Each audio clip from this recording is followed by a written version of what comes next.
Kakšni so bili vaši občutki, ko ste zvedeli, da ste dobili to visoko državno priznanje?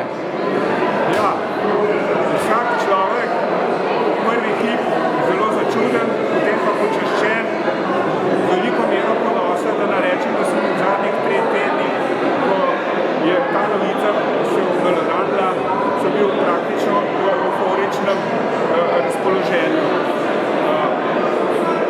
Zato je moja hvaležnost predvsem tistim, ki so me predlagali, sam moram reči, da svojega dela ne cenim tako visoko kot predlagatelji in pa predsednik, ki je prepoznal v mojem delu, da je tako kvalitetno, da si zasluži tako visoko priznanje.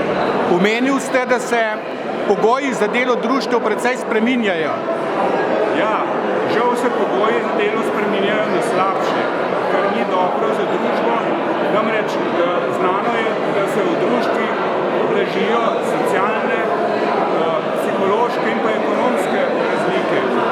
In družba v tranziciji, kot mi takim smo, potrebuje neke sredine, kjer se bojo razlike, ki se ustvarjajo med ljudmi, da se bodo blažile.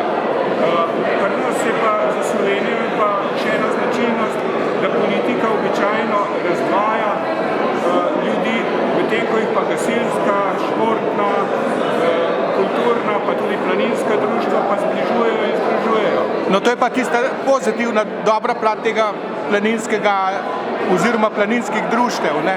To je pa seveda ena, v tem, da se planinci združujemo zaradi primarnega interesa, to je hoja v gore, so te sekundarni blažilni učinki v družbi, pa ravno to, da briše razlike med ljudmi in na ta način ni več takih napetosti v družbi, kot bi sicer bile. Ampak vaš pogled je še vedno optimističen. Seveda se moramo biti optimistični, če bomo enkrat pesimistični, potem ne bomo mogli narediti nobenega dobrega dela več. Hvala lepa za ta pogovor in čestitam. Hvala tudi vam.